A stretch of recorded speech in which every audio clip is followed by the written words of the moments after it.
Hallo YouTube, willkommen zu einer neuen Reaction. Heute reagieren wir auf die Silksong-Lore, weil jetzt erst vor kurzem haben wir das abgeschlossen, war vor kurzem, ich glaube schon vor einem Monat eigentlich, auf jeden Fall das Spiel zu 100% abgeschlossen und jetzt würden wir uns ein bisschen mit der Lore auseinandersetzen, wieder sehen, wie blind ich war und ja, ich würde sagen, wir verlieren nicht so viel Zeit, gehen hier rein und schauen, was genau die Silksong-Lore innehält.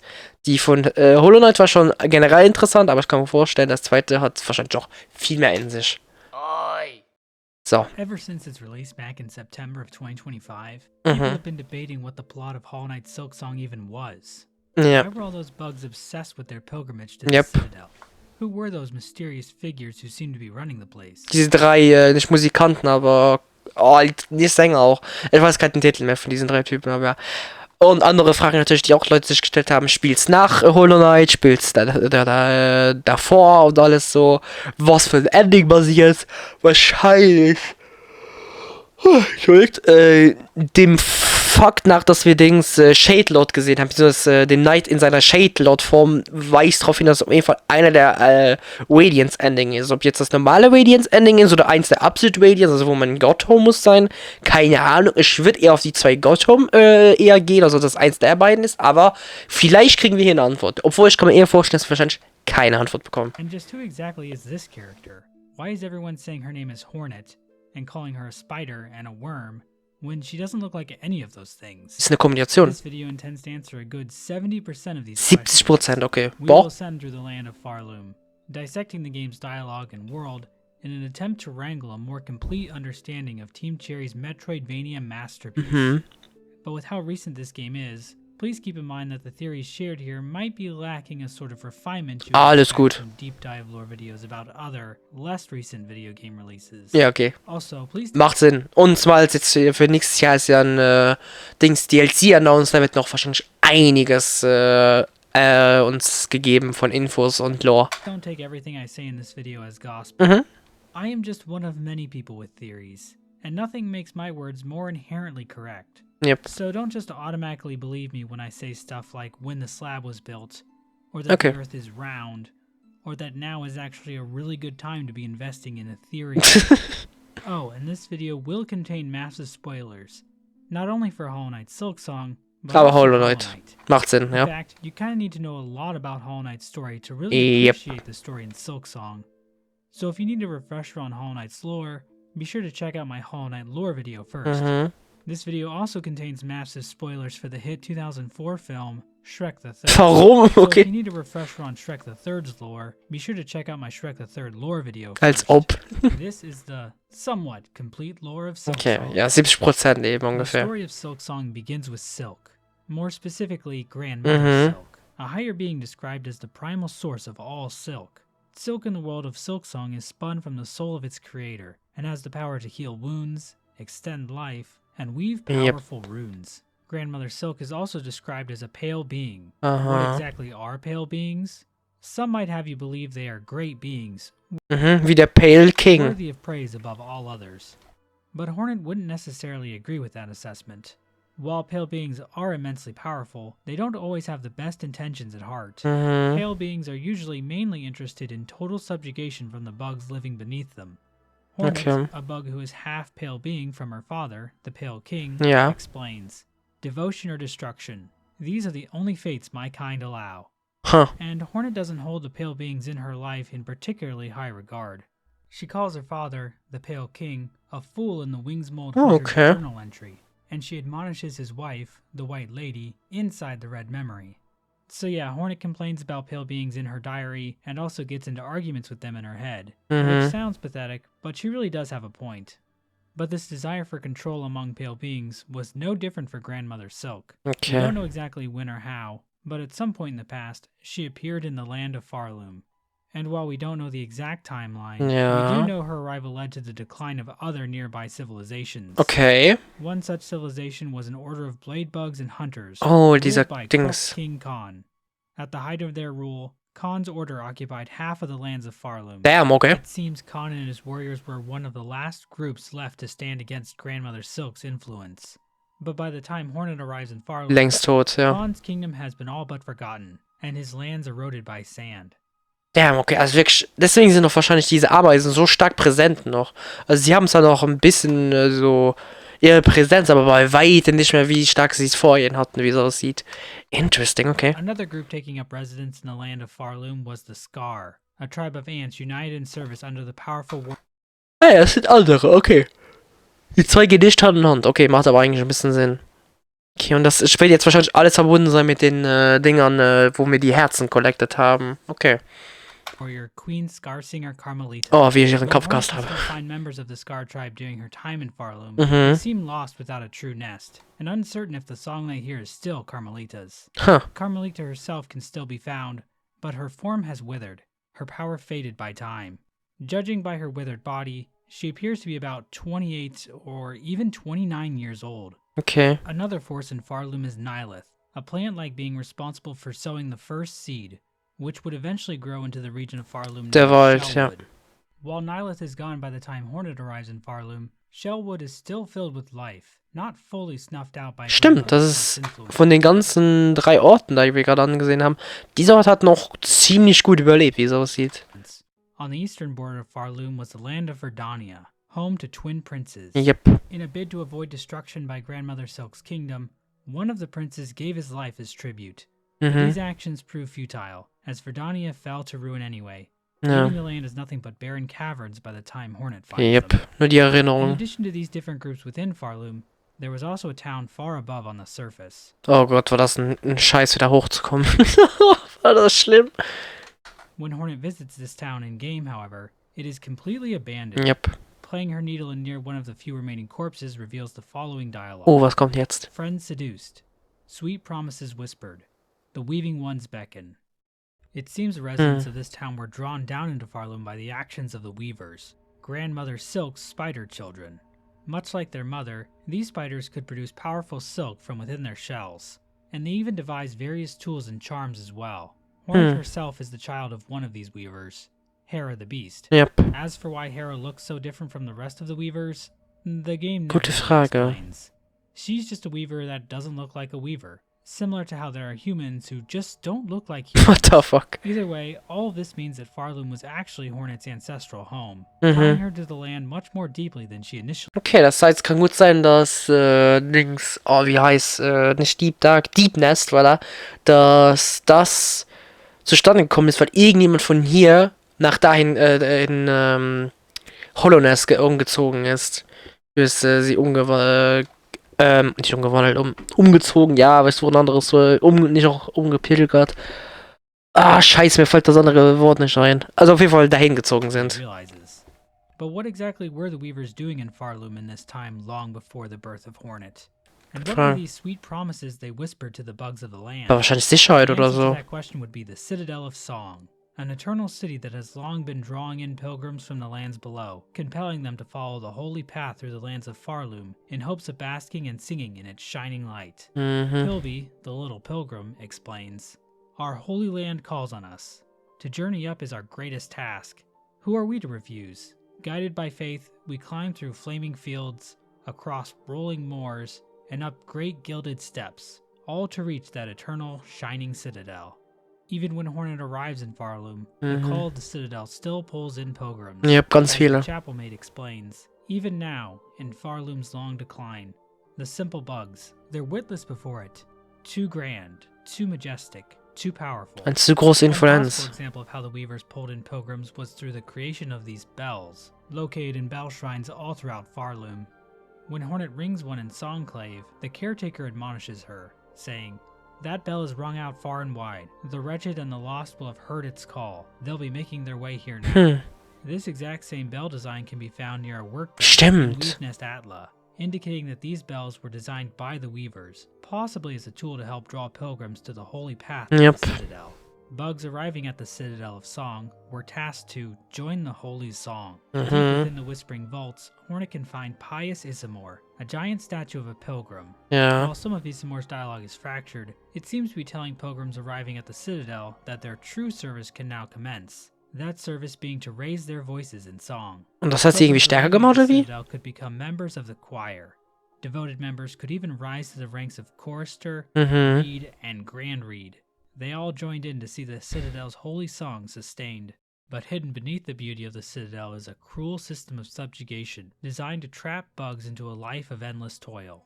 Also Sklaverei, Anfangs oder wie? explains, these poor bugs, all are victim of the Citadel and its insidious attraction. This place draws them up into its maw, only to consume them utterly.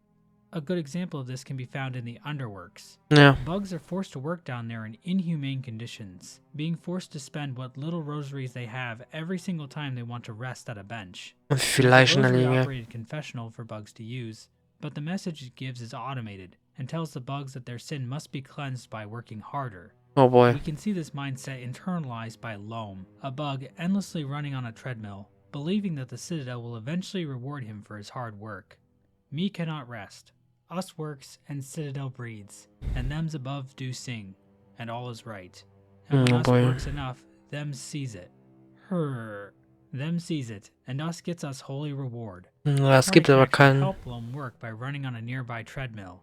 After 45 seconds or so of running, a single rosary might pop out of the device, wow. further illustrating how the faith of these bugs is exploited for labor. Yep. Another example of a bug fully buying into the Citadel's religion is the Old Penitent. The Old Penitent is a bug locked away in the Slab, a prison complex built to punish those convicted of sinning against the Citadel. Frage ist, But was the hat er Old gemacht? Penitent doesn't view his situation that way, saying to Hornet, "Prisoner, I understand you not. There is no prison here. This is a holy place of forgiveness. Please, speak with reverence."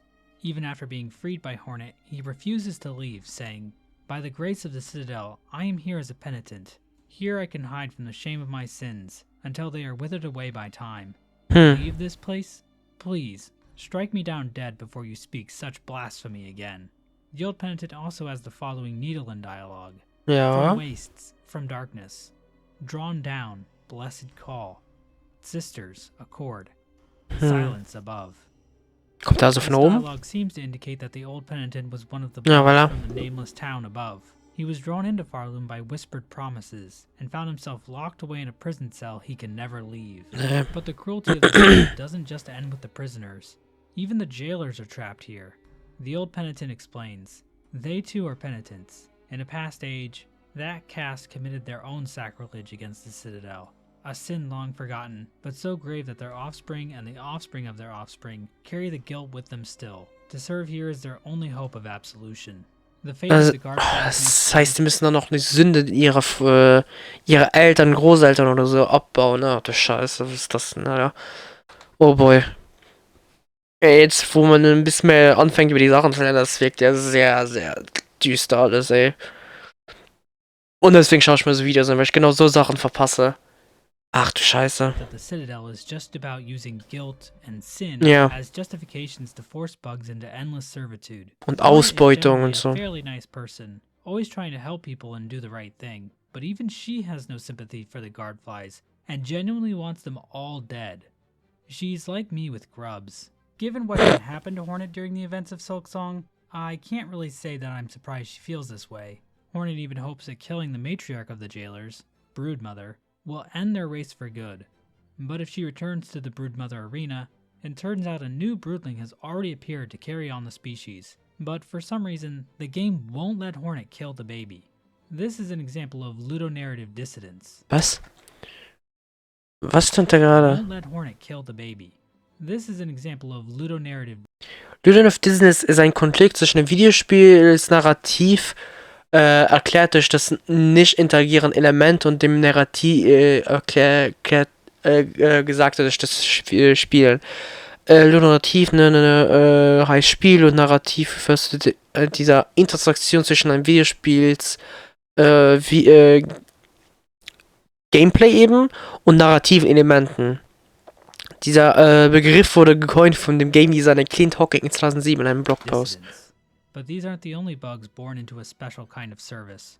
The Ah, die Dinger, squirrels stimmt. steps were seemingly chosen by the Citadel to act as judges of the pilgrims approaching the Grand Gate. A lore tablet just outside a squirm nest reads, "Bug born of Farloom, you have been chosen. May our Citadel's holy gilding harden your soft shell. Stand eternal as our arbiter, that no bug-bearing sin shall step within our sacred halls." If Hornet plays the needle in for the squirm found here, they will beautifully sing, "Let's grow holy. Let's grow stronger. We are chosen. All are chosen. We will serve. Okay. All will serve. It seems from birth these creatures are brainwashed by the Citadel into Ja. believing that they are doing holy work by using a Alle magic to irgendwie. brutally bash in the heads of any pilgrim they happen to think is guilty of sin.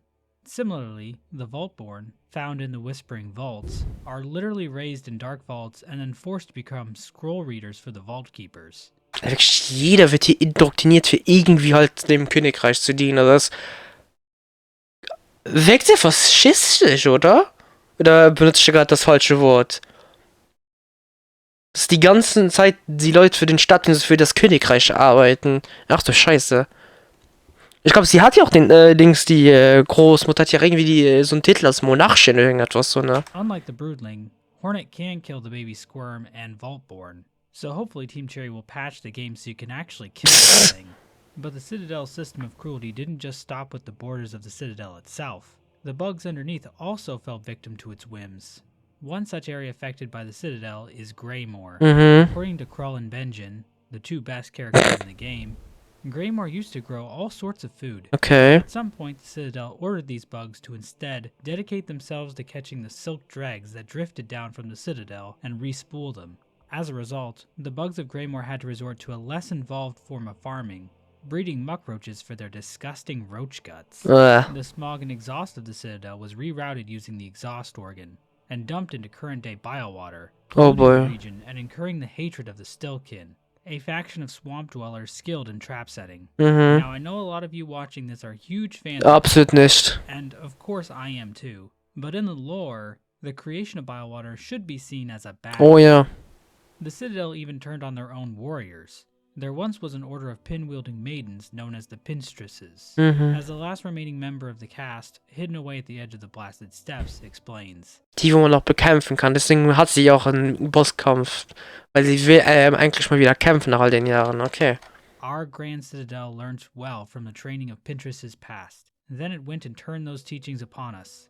Despite our superior skills, our numbers have always been few, and their strength overwhelming. Ja, scheiße, Of ja. my once revered order, only 2 of us remain, wormed away in Farloom's forgotten corners. And my pin sibling, she's lost herself to more peaceable pursuits. Meinst ja, ich wollte gerade sagen, genau die hier wollte ich gerade ansprechen. Also die, wo uns den gleitenden Umhang macht. Okay. The only other living member, Seamstress, has given up her violent past, instead turning to stitching and sewing. But the decommissioned automaton near her home indicates that she was indeed a powerful Stimmt, da ist ihr Dings drin. Third Pinstress can be found in the putrefied ducks, but she's long dead by the time Hornet finds her. Stimmt. It's not clear why the Citadel targeted these women. Perhaps their strength was viewed as a threat to the Citadel's order. Maybe, ja. I mean, who wouldn't be afraid of this absolute beast? Bugs from the Forge home were I mean, es kann gut sein, dass er dieses Konstrukt, der 4. Chorus, ja, dass das ein Konstrukt war von dem Unterwerk, was sie angewendet haben, um halt die, wo sich geweigert haben, ihnen beizutreten, zu bekämpfen. Und wenn eine von den Schwestern hinbekommt, so ein großes Ding alleine hinzurichten, um sie das kaputt zu machen, dann sind die wirklich nicht zu unterschätzen. Kein Wunder, dass sie weg wollten. requested to relocate to the Deep Docks, under the promise of holy esteem from the Citadel. And bugs of the Deep Docks that were not fulfilling their duties were punished by 4 brothers Cygnus and Gron, although the extent of all this is unknown. The Citadel demanded everything they possibly could of these bugs, even trying to deny them death itself. Oh boy. A bulletin board located in a Ventrica station reads, "Due to unacceptably high injury and unsanctioned deaths, Ventrica travel shall henceforth be denied to all. For Farloom Eternal, a bug who serves must never die." Oh boy. The Citadel doesn't want its bugs to die, not out of any concern for the bugs themselves, but because dead bugs can't serve the Citadel. Ach du All of the Scheiße. Citadel's cruelty was in service to continuing its song eternally. But what exactly is this song? Ja, ich frage mich, für was arbeiten What sie? does any of this have to do with Grandmother Silk? None of these pilgrims even mention her. Ich glaube, sie wissen nicht mal, dass sie To these existiert. questions, we have to talk about the Citadel's true purpose, that of a cage. Okay. Maskmaker explains this for us in no uncertain terms. At one point, Hornet can say to him, "You speak of the Citadel. Its former function has failed, but I can still sense its purpose, some. It is church and cage both." To which Maskmaker replies, "Aye, devised by your ancestors, that monstrosity, and their wicked, clever minds. A system, or a web they'd likely call it, a way to keep their mother sealed in slumber, and themselves free to lavish in their false rule. With this dialogue interaction, we know that the Citadel itself was actually a system devised by Hornet's ancestors, the Weavers, as a way to keep Grandmother Silk trapped in slumber. Okay. This is alluded to in the poem displayed at the beginning of the game, Farloom's Folly. The poem reads, "They see your beauty, so frail and fine. They see your peace, woven of faith and toil. They forget your heart, bound in slumber and servitude. When you wake, they shall see your truth, a beast's nature bare to all." This Okay. poem is specifically about the relationship between the inhabitants of Farloom and Grandmother Silk. The first line describes how the bugs of Farloom perceive Grandmother Silk's beauty. This might be referring to her silk, or the fact that Grandmother Silk fuels the existence of the Citadel. The second line emphasizes that Grandmother Silk is only a piece due to the faith and toil displayed by the bugs of the Citadel. Ob das jetzt weiß, ist The eine andere third line Sache. states that Grandmother Silk is bound in slumber and servitude. We can see this clearly when visiting the cradle at the top of the Citadel. Grandmother Silk can be found Und here, ruht, ja. sleeping inside a giant cocoon of silk. Underneath this cocoon, we can see that several strands of silk have been pulled out in parallel. The bugs of the Citadel have constructed a giant loom to extract the precious silk from their sleeping monarch. They have even made this image of the cocoon inside a crook, the Stimmt. symbol of their entire kingdom.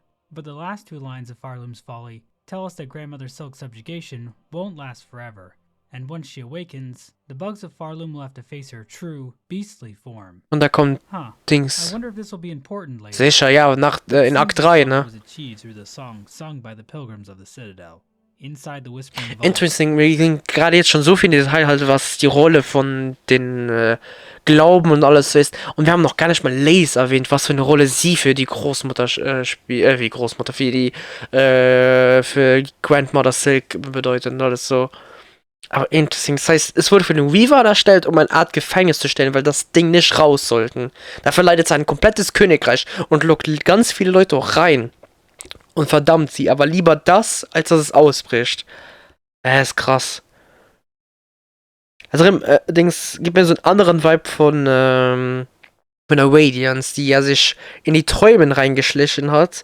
Dings und halt sozusagen aus ihrem Kerker rausgebrochen ist. Bisschen so. Und hier ist aber schon der Boss halt eingekerkert halt und bleibt im Königreich und müsste auch nicht mehr so viele Zivilisationen außerhalb erwischen. Boah, natürlich haben es aber auch viele noch erwischt, die entweder in der Proximität waren, entweder in der Oberfläche oder so in der Nähe. Hornet can find the corpse of the vault's pontiff, accompanied by a sacred psalm cylinder, a device containing the melody of the vault keepers. Vault Keeper Cardinius explains, "Only our pontiff lived long and low within our vault. They held the melody, jealously, covetously, a learning for the highest vault keeper, and them alone. A truth they were told to have found, there in the dark, something within the melody or the words, something to set them silent. We're never explicitly told what that melody contains, but playing the needle in near the pontiff's corpse reveals the following message. Oh, jetzt bin ich gespannt. Damned bugs. We prayed a cage. We sang your chains. Divine silk." This indicates that the songs and prayers of the Citadel were actually designed to imprison Grandmother Silk, and this truth was hidden from the bugs of the Citadel. This appears to be corroborated by the Weaver lore tablet located near the Weaver. Okay, das heißt, dieses ganze System, egal wie strikt und unmenschlich und alles es ist, dient einfach nur, damit dieses Bestie einfach eingeschlossen bleibt, weil wenn die frei wird, dann ist es noch schlimmer für die Dings, für die Einwohner von Königreich. Ach du Scheiße. Das heißt, sie haben entweder die Wahl zwischen schlecht oder noch schlechterem. Ach Corpse Gott. Fire in Moss Home, which reads, "Sister, spider, husk bound to moss, watch over these bugs born low, raised up by fervor fostered, born and caught within our web unknowing." The pilgrims weren't even aware of Grandmother Silk's existence. Instead, it was the weavers that were seen as holy. Weaver effigies found throughout the land show that the pilgrims prayed to the weavers, viewing them as graceful, blessed, and even divine. Ja. Even by the time Hornet arrives in Farloom, massive burial spires dedicated to the Weaver corpses can still be found, with plaques built by the Und von denen kriegen wir pilgrims die stating that they Fähigkeiten. offer song to the Weavers eternal. Even some of the inhabitants of the Citadel hold deference to Hornet, referring to her as a first child. But why exactly did the Weavers turn on Grandmother Silk in the first place? Gute Was she just a Frage. really callous and cruel monarch, similar to Lord Farquaad in the 2001 hit film Shrek 1, Oh boy. our best glimpse into Was ich mich frage, ich glaube, ich kann mich an irgendeinen Dialog erinnern im Spiel. Da war die Rede, dass zwischen den Schwestern irgendeine sie hintergangen hat. Und ich glaube, ich habe mich auch dann gefragt im Spiel, ist damit die große Mutter Silk gemeint, also die Seidemutter? Ist sie damit gemeint? Oder war das jemand anderes? War das vielleicht Hornets Mutter vielleicht, die dann nach Hollownest gezogen ist und noch ein paar mitgenommen hat wahrscheinlich? Das frage ich mich. what life looked like for the Weavers while living under Grandmother Silk is from the memory of Widow, the only Weaver still alive in Farloom by the start of the game. After defeating her, we see a memory of the Weavers playing harps as Grandmother Silk watches over them. The following dialogue then appears on screen. Okay. For her light, eternal, our song sustains. We know that Grandmother Silk does want song. Ja, As der the Silk Silksong. on the whiteboard says the following lines. Their voices, their song, to devote, eternal. They are ours, bound forever. So before the Citadel, the Weavers had to sustain song for the monarch eternally.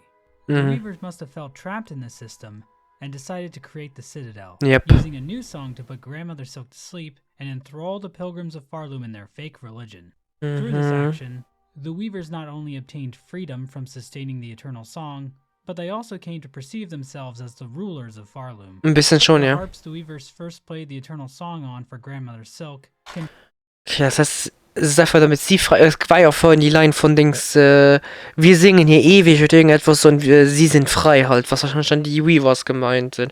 Was ich mich auch vielleicht frage, diesen Dialog, wo ich vorhin angesprochen habe, jetzt gerade, vielleicht ist nicht die Seidemutter gemeint, und vielleicht die erste Sünderin, vielleicht, ja, im Boss ist und im Slap gefangen ist. Vielleicht ist sie gemeint, maybe. Dass sie, sich aufgelehnt hat gegen was die Weavers gemacht haben, dass sie ein Königreich erstellt haben, wo die Leute sich einer gefälschten Religion hingeben, nur damit sie Freiheiten haben und dass sie sich dagegen aufgelehnt hat, aber dafür ins Gefängnis gekommen ist und leider Teil der Unterdrückungsapplication oder so wurde. still be found in the cradle, fallen completely into disuse. A thread memory of Widow can be found here, likely because she is the only Weaver still loyal to Grandmother Silk, but we'll talk about her more later. Okay. Aside from Widow, another Voilà. Weaver Hornet sort of meets is a being known as First Sinner. Voilà. This Weaver's lore is also very difficult to make sense of, but seems relevant to our current Jetzt bin ich discussion. gespannt. First Sinner can be found locked away in a cage sealed with runes. Inside the cage, a Weaver corpse can be found. She offers to bind her strength to Hornets, but unlike the other corpses, this action actually awakens First Sinner, who tries to murder Hornet. However, this fight appears to take place in some kind of memory, as opposed to in real life, since dying Okay. in this fight doesn't spawn a cocoon. So it seems First Sinner is just a memory here, not Stimmt. actually Es funktioniert genauso, wie es mit den Herzen funktioniert. Oh, das ist mir gar nicht aufgefallen im Nachhinein. Weil wir haben First Sinner gemacht und erst später dann diese Herzenskämpfe halt, so wo man die Herzen der Vergangenheit musste erlangen. Oh lol, das erklärt, warum man noch nicht seine Seele jedes Mal musste holen, irgendetwas so, glaube ich. Oh lol. If First Sinner is defeated, Hornet witnesses a memory from her revealing the true nature of the Weavers. Ja. It seems Grandmother Silk actually evolved the Weavers from Farlids, common bugs found in Farloom. Huh. First Sinner reflects on this revelation, saying, "She called us daughters. She called us divine. She lied." Hornet even mentions that the Farlids remind her of herself in some way. Huh. First Sinner's rage seems to be a mixture of feeling cursed with silk, given to her by Grandmother Silk, and being cursed to know the truth of her nature. Okay, das heißt, die Seidemutter kam als erstes und dann kamen die ganzen Weavers oder wie? We also know she had the power to weave silk into blazing runes, which she uses extensively Yeah. in the fight. As a side note, in the game's code and concept art for First Sinner, Oh, was kommt she is jetzt? referred to as First Weaver. So perhaps First Sinner remembers the truth about the Weaver's origins, because she was the first Farlid to ever be transformed. So why was First Sinner locked up? Warte, das heißt, wenn das jetzt richtig ist, dass Weavers von ihr kommen, von der Großmutter da eben, würde das nicht bedeuten, dass die Seidemutter in der Form eine Großmutter oder Großgroßmutter, weiß halt, ganz viele Generationen hängt, weiß jetzt nicht wie viel, auf jeden Fall mit paar Generationen Abstand irgendwie verbunden ist dann zu Hornet. Ja, ne? The tablet placed over the cage Oder says the ich following. hole gerade die falsche Verbindung her. First of the first, guilty of the sin of apostasy, penance by constriction, Absolution Ich glaube denied. schon dann. One possibility is that First Sinner is the catalyst that set off the Weavers turning against Grandmother Silk. Perhaps she was imprisoned by Grandmother Silk for calling her a liar and revealing her secret, and this convinced the other Weavers to turn on her too. At one point, First Sinner mentions, "Our Silk, our rage," perhaps implying that she led the first resistance group against Grandmother Silk. This interpretation gives us a good motive for why the Weavers turned on Grandmother Silk, but I have a few issues with it. We are told the Citadel was devised by the Weavers, and describing First Sinner as a penitent feels very much in line with the Citadel. Ja. They are the ones who came up with the entire faith and toil system, not Grandmother Silk.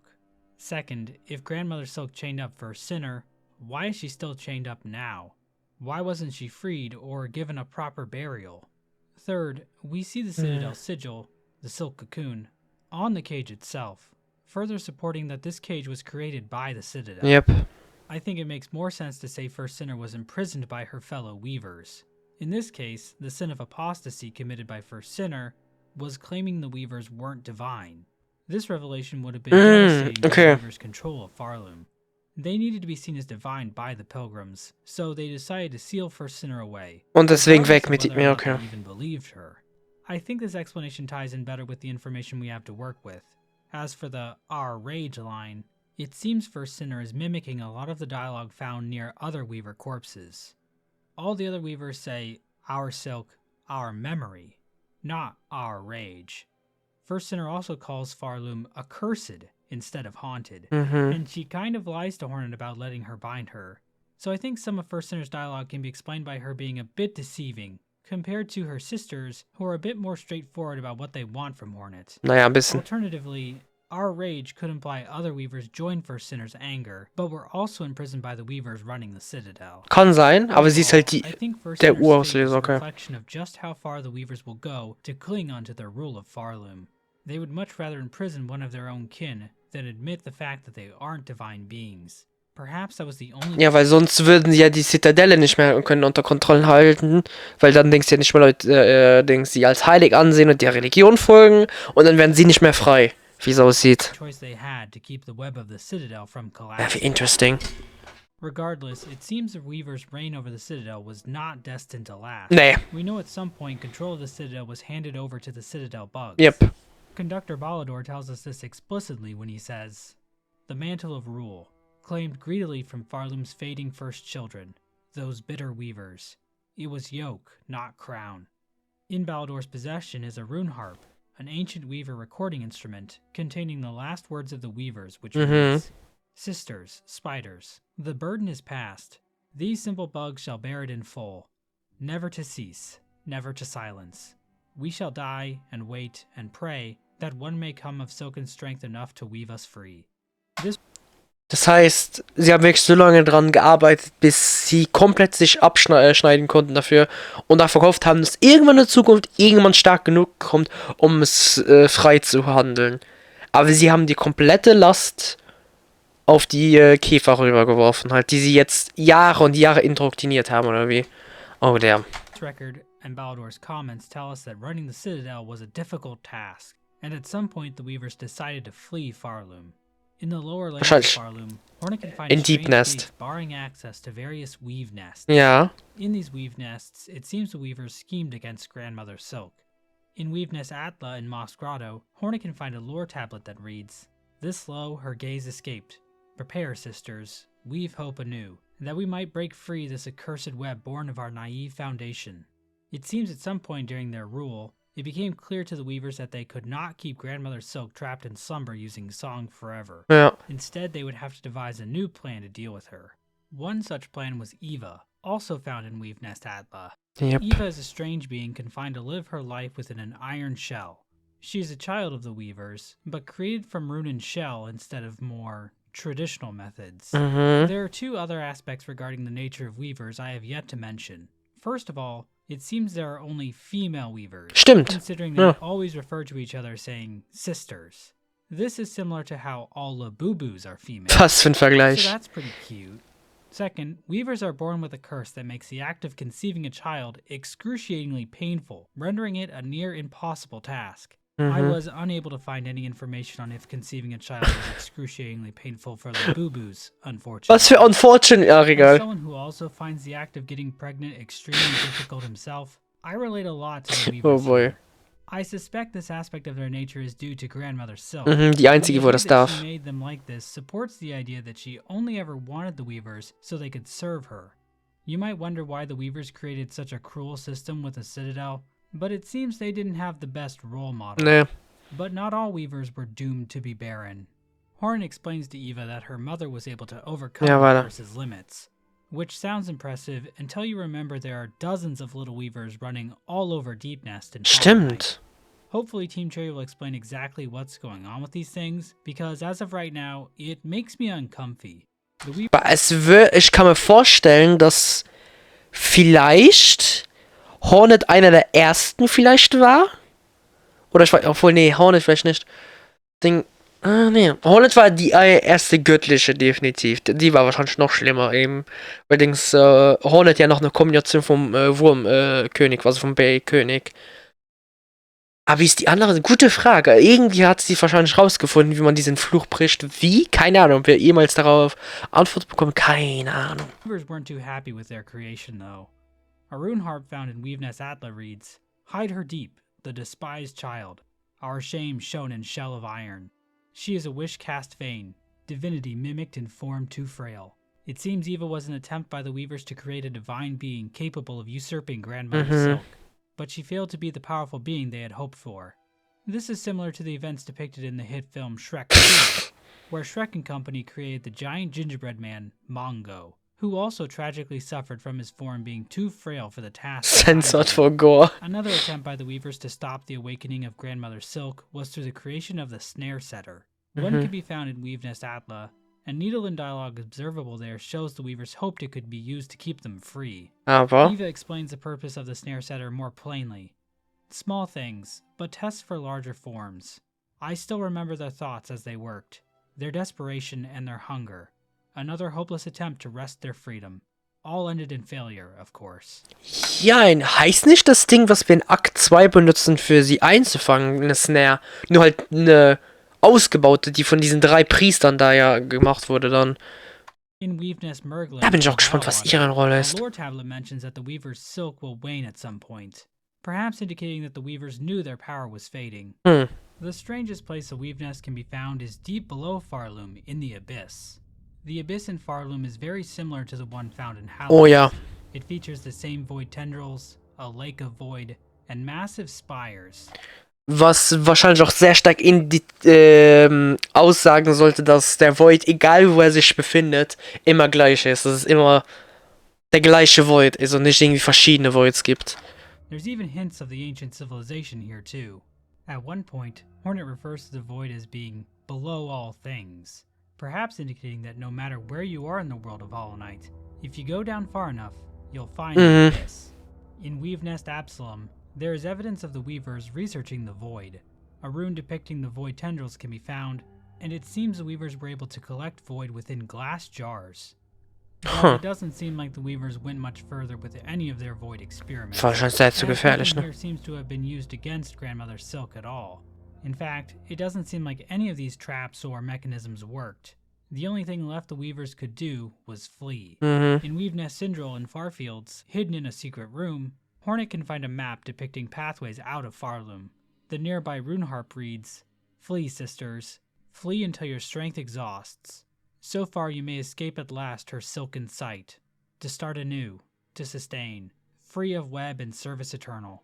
Oder So to verpflichten. briefly summarize, it seems at some point during their rule, the Weavers realized they couldn't keep Grandmother Silk in slumber indefinitely. Whether that was because they weren't bringing in enough pilgrims, or because of their own waning silk, or because 90% of the bugs in this kingdom can't sing for shit, it's clear something had to be done. The Weavers experimented with creating their own god, but that Nee, didn't work. hat nicht They funktioniert. tried to construct a tool to bind Grandmother Silk Auch tight, nicht. but that also failed. So ultimately the Weavers decided to flee Farloom. The only problem was that doing so would end the Citadel's song, hastening Grandmother Silk's awakening. To combat this, the Weavers decided to hand the Citadel over to the bugs Deswegen themselves, rüber, ja. tricking them with a technique we in the crypto space call a rug pull. Despite their flight, The Weavers didn't entirely lose hope.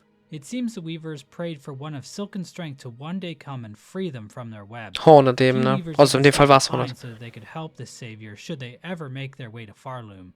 The Weavers also left servitors to watch over their weave nests and await their return. By the time Hornet arrives in Farloom, it seems there are three main factions in charge of running the place. Ja. The Conductors, the Vault Keepers, and the Architects. The game isn't exactly clear when these different factions took shape within the Citadel. It appears they've been around since before the Weavers left, given that both Vault Keeper Cardinius and the 12th Architect seem well aware of the Weavers. Stimmt, These die three sind... factions were also given the threefold melody, which pilgrims needed to reach the cradle. Nur zu sterben, ne, wahrscheinlich. The Conductors seem to have the most responsibility, declaring edicts, sanctioning projects, and even getting directly involved with various experiments within the Citadel. They also Es ist vielleicht möglich, dass die drei Mächte verteilt bekommen, also das Legislative, das Juristische und die Exekutive. Kann es sein, dass jeder vielleicht repräsentativ ist für eine dieser drei Mächte? Dass anstatt dass sie alle bei einer Person ruhen, dass sie aufgeteilt wurden vielleicht? seem to be in the know about the Citadel's true purpose as a cage for Grandmother Silk, given Conductor Romano's incredibly ominous poem, Farloom's Folly, as well as Conductor Ballador's possession of that one extremely incriminating rune harp. This knowledge seemed to weigh heavy on the Conductors. Ballador questions if he would have ever accepted the duty if he had known the cost. And of course, Conductor Romano's poem seems to indicate a sense of disdain for the Citadel. While we never see Conductor Romano in-game, we do see a Conductor's mask all the way on the edge of Farloom. Ist das Whether vielleicht this seine was Wahl? Romano's mask or not, it seems one Conductor chose to flee Farloom for good instead of bearing the mantle of rule. I'll be honest, I'm sure being a Conductor isn't the easiest job in the world, but it's gotta be better than being the guy who has to feed maggot gruel to muckroaches all day. It's gotta be an order of magnitude more difficult, I swear. The Vault Keepers were charged with guarding the secrets of the Citadel. The Scroll Readers spent their entire lives reading and memorizing prayer scrolls. They also kept psalm cylinders of various prayer songs that could be played back using the proper equipment. From Vault Keeper Cardinius' dialogue, it seems the Vault Keepers viewed the acquisition of knowledge as a way to transcend their own minds and bodies. Vault Keeper Cardinius is also interesting in that he really hates the Weavers, calling them cursed and implying that they bring death wherever they go.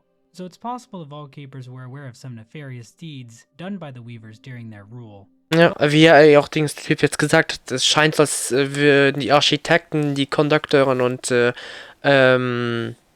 Wallkeepers ja schon eine gewisse Zeit da gewesen sein und sich mit den Weavers auskennen. But Chakra Das heißt, also gut, dass calls sie them damit was bekommen haben. so it's possible the views on Weavers changed all over Farloom after they left. The Also die architects were Pilgrims. tasked with maintaining the Citadel itself, creating the cogwork core, as well as developing new technologies for the Citadel to use. Much of their craft is owed to the tools created by the Weavers themselves. And similar to the Weavers, it seems the architects were also interested in creating life. The first architect designed the first cogwork heart, which was used in the Sentinels, an order of knights The second that served the Sentinel. Citadel. According to the 12th architect, the Sentinels ventured even beyond these walls to see all bugs brought forced safe to serve the Citadel. The use of the word forced here kind of makes me think the Sentinels were kidnapping bugs to work in the Citadel. Ja, habe ich auch das Gefühl. Vielleicht so ein bisschen so, wie es mit uns passiert ist, Dings. Da frage ich mich noch immer, wie haben sie es hinbekommen, spezifisch Hornet einzufangen? Weil das haben wir nie gesehen. But the Sentinel we meet in-game is pretty nice, so I really don't want to believe that they did something kind of problematic like kidnapping. Haben sie ja vielleicht. But it wasn't just the Sentinel robots that the architects created. The numerous Cogworks enemies that populate the core of the Citadel also owe their construction to the architects. Und der vierte Chorus wahrscheinlich, den wir antreffen, ist ja am Anfang des Spiels. But the source of their power seems to come from somewhere else. Steam? Whenever one of these machines is destroyed, these strange white flies escape Oh. from their shells. These flies are never directly referenced by anyone in-game, but in the files they are called silk flies. And these things show up all over Farloom. But where exactly do they come from? Der I Mutter? believe the answer to that question can be found in the White Ward, a sub-area of the Citadel that provided the setting for horrible experiments. Stimmt, ja. It's here where bugs of the Citadel had silk injected directly into their shells. It seems this was done to extend the life of the bugs. The caretaker explains, just think of them greedily shoving the silk into their shells. the madness that overcame them. Eternal life for mortal bugs. Oh boy. The Citadel's reasoning for this can be Damit sie ewig können die Königin einsperren explained und by a funktionieren. war tablet found within White Ward Ah. that says, Oath of the White Ward. While song must be sung, none may falter. Infirmary, sickness, death, all are banished from our citadel. In other words, Das war ja am Anfang des Videos diese eine Aussage von Dings. Keiner darf sterben, weil sie dem Königreich müssen dienen. Ach, der the Heilige. citadel couldn't afford to lose bugs to death because they needed to continue singing the song, keeping Grandmother Yep. Silk in slumber.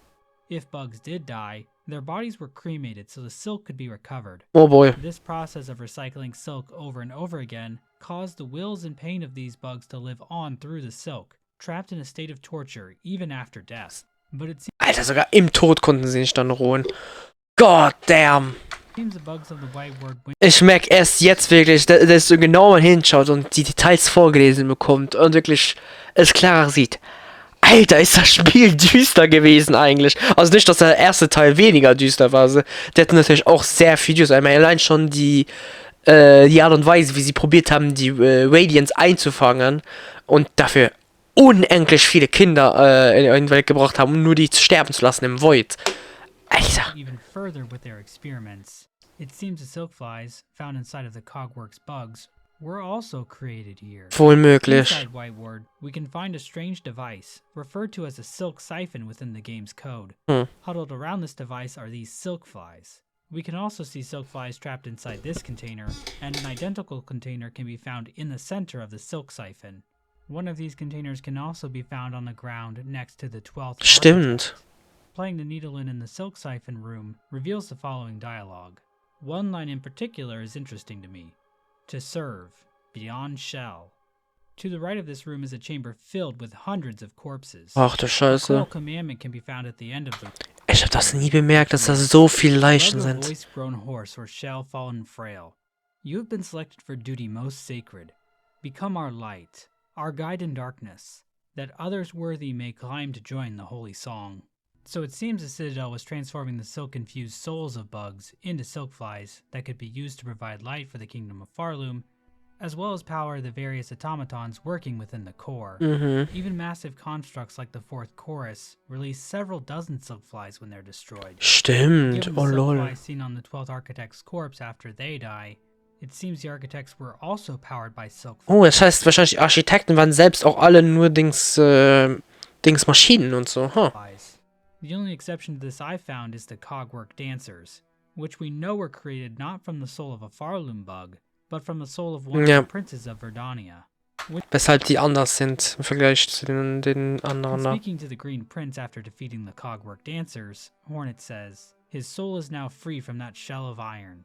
It seems weavers were still in Farloom when the silk flies were created, since we can see a few of them in Weavenest Atla. We can even see some of them in the Carmelita memory, so it seems they've been around for a long, long time. We Stimmt. know that some things change throughout the lifespan Alter, wie detailreich diese Welt ist, ne? Das ist krank. of the Citadel, but it can be difficult to track down exactly when these changes took place.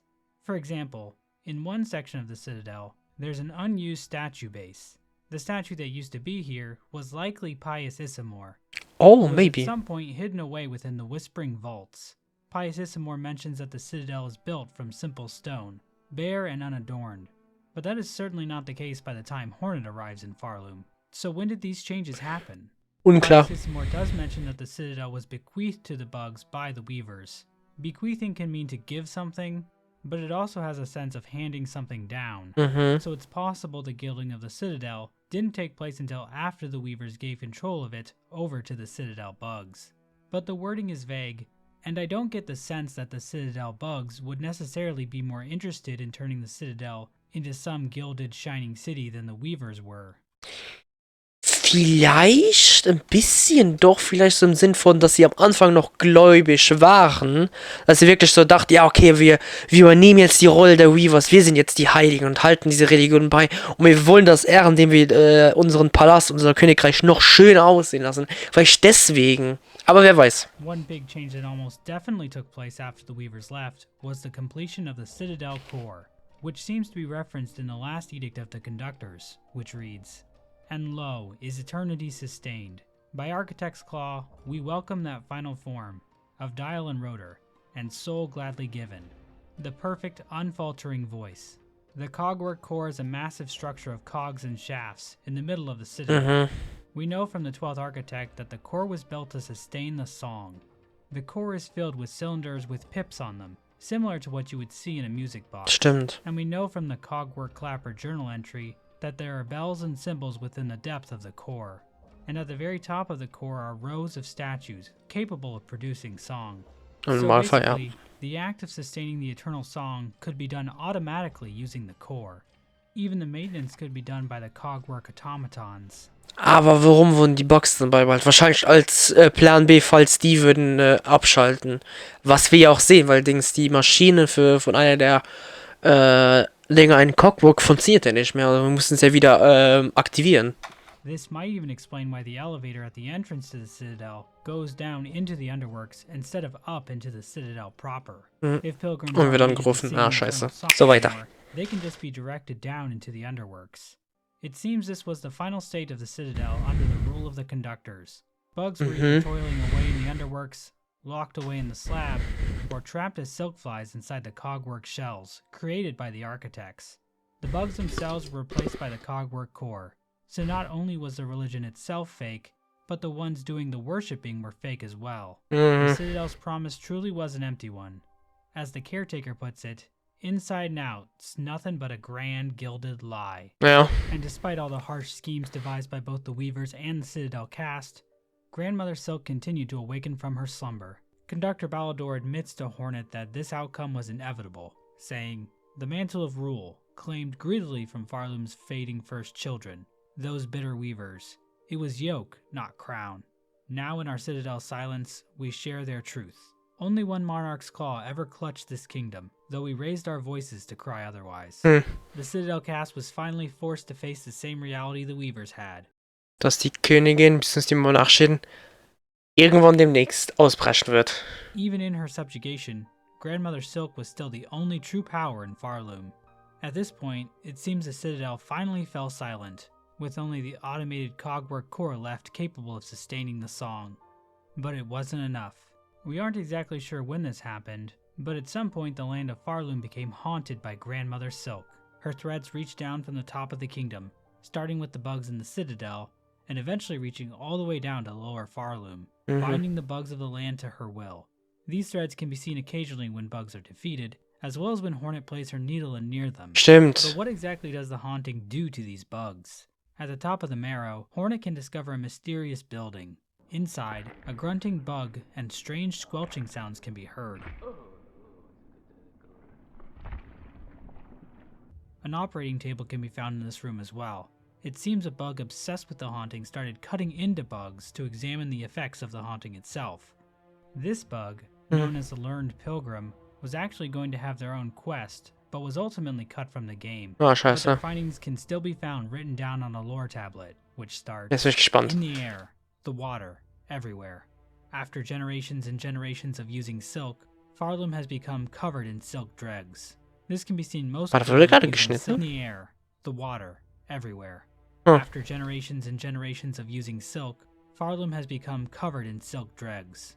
This can be seen most clearly in the Citadel. The tablet Yeah. continues. Inside their shells, twisted inside, guts, tightest around heart, pulsing rhythm. The silk has even made its way into the shells of bugs, wrapping itself around their very hearts. The presence of silk here is likely due to the experiments of the White Ward. Hornet and the caretaker come to the conclusion that the threads implanted into the pilgrims from the experiments there would be carried down into their offspring, making the bugs of Farloom even more Oh, scheiße. The tablet Da ist in der Möglichkeit für irgendwie eine Lösung zu finden. Oh, du Scheiße, haben sie sich nur noch mehr verdammt. Oh Gott. finishes sick, alive, dead, something worse, deeper, must look deeper. The haunting doesn't just enslave the wills of living bugs, but it can also reanimate bugs that have already died, allowing Grandmother Silk to puppet them from above. Under the haunting, bugs long dead rose to their feet to mindlessly continue the tasks they had in life. Pavo, Auch im Tod können sie ja nicht ruhen, ne? from Belhart, who was caught in threads in a similar way to the haunting, describes the experience as not particularly comfortable, saying, "It is difficult, upsetting even to think. Strange, sad memories, not my own, and my own thoughts smothered amidst the tangle. If one could choose to connect themselves to something grander, that curse may seem a wonder. For myself, it now seems a horror." According to the dialogue from the Silkart memory and whiteboard, it seems Grandmother Silk is seeking union with the bugs of Farloom. So it makes sense that foreign thoughts would invade Pavo's mind as such.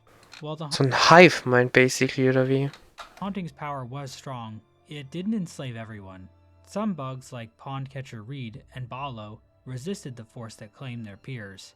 It's not clear why some bugs were able to resist the haunting's power. I guess vielleicht einen stärkeren Willen, maybe? I guess das wäre eine Erklärung, die mir jetzt in den Kopf kommt. Benjen and Krull, the two best characters in the game, share their own theories about it, saying, "The haunting? Oh, we's got that all worked out. Benjen and me are a right pair of philosophers when we bend our minds to it. It's faith that gets you. It's all caused by being too devout. Yeah, or maybe not being devout enough. Or maybe it's safest not to think about it at all. We could all learn a thing or two from these wise men."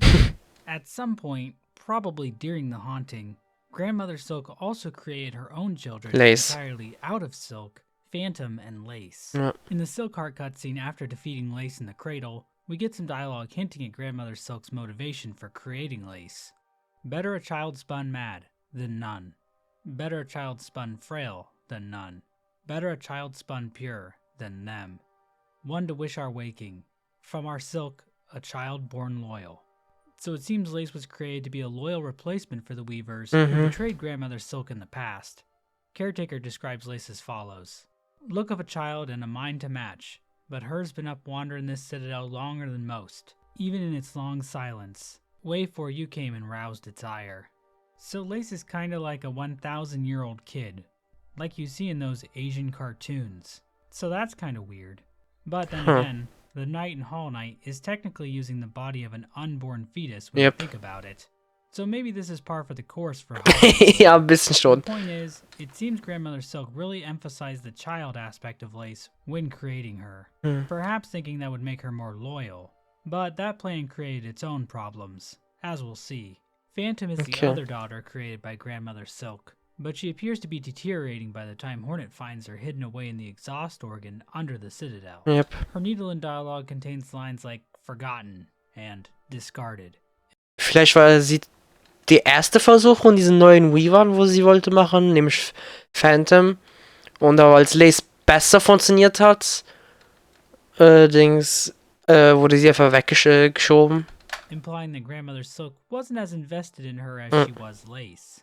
But despite their different stations in Farloom, Lace and Phantom share a similar tragic fate. Inside this area is an empty tank. Playing the Needle reveals a thread memory of Lace talking to her sister inside the tank. The dialogue reads: Ah, nee, doch nicht. Okay, das heißt umgedreht.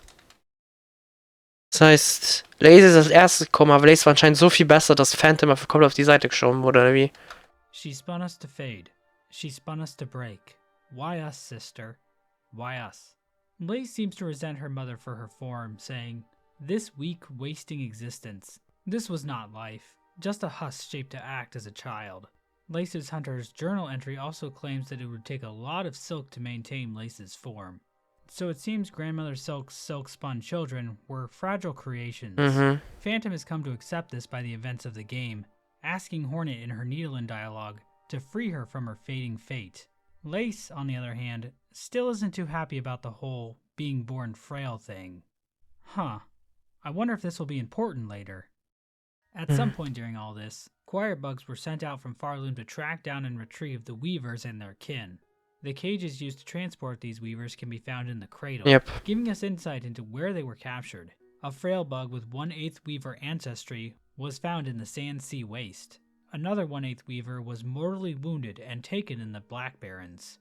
And a 1/4 ancestry Weaver was staked to serve and taken under the City of Steel. We can also find a Coral Commandment possessed by one of the bugs that kidnapped Hornet, which reads, "Full chamber to the kingdom of the White Worm. Claim the Weaver in half part. Last of their line. Sense strong with silk.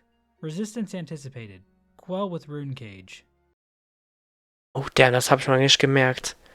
Damn, das beschreibt Hornet aber hundertprozentig. Damn. Der Hollow-Nest erwähnen und alles so, okay. What's interesting about this line is the phrase, sensed strong with silk, which possibly implies that the weavers could be sensed from Farloom, possibly explaining how the locations of the weavers were known. Ja. It seems most likely that Grandmother Silk ordered these weavers captured. Her exact motives are never directly stated, but it seems likely to me that Grandmother Silk wants these weavers for their silken strength. Maybe she intends to bind these weavers to herself, making her even stronger. Ja, damit sie noch stärker ist und noch größere Monarchie und vielleicht sogar über die anderen Königreiche könnte herrschen, maybe. While we know several weavers were brought back to Farloom, only one can be found alive in-game, Widow. Widow is a pretty mysterious character in the lore. According to Hornet, her mask was forcibly removed, and heavy pins were stuck in her spine to keep her from making her own silk.